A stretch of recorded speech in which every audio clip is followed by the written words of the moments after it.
good इवनिं गासै लोगोफोरनिसिम गोजोननाय गाहाम हामलायनाय बावहरबाय नैबे सप्तानि गेजेराव बोरमानि ट्रेनिं जागोन आं डेटखौ फिक्स खालामाखै आङो ट्रेनिंखौ आंनो फोरोंगोन थिउरिजों लोगोसे आं प्रेक्टिकेल नोंथांमोनखौ फोरोंगोन जायफोर बोरमा फार्म खालामनो गोसो गुदुं नोंथांमोना आंखौ फन खालाम आंखौ वाट्सएपआव मेसेज हो नोंथाङा बे ट्रेनिंआव बाहागो लाफैनो हागोन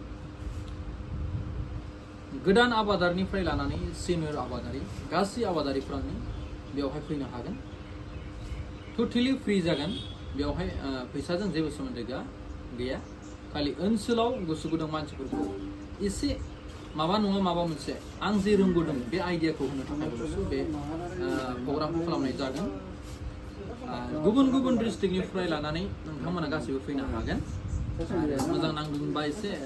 शेयार खालामनानै हो जाहाथे नोंथांनि शेयारनि द्वारा बै गुबुन मानसि आरो बे इनफरमेशनखौ मोनो एसेनोसै गोजोन्थों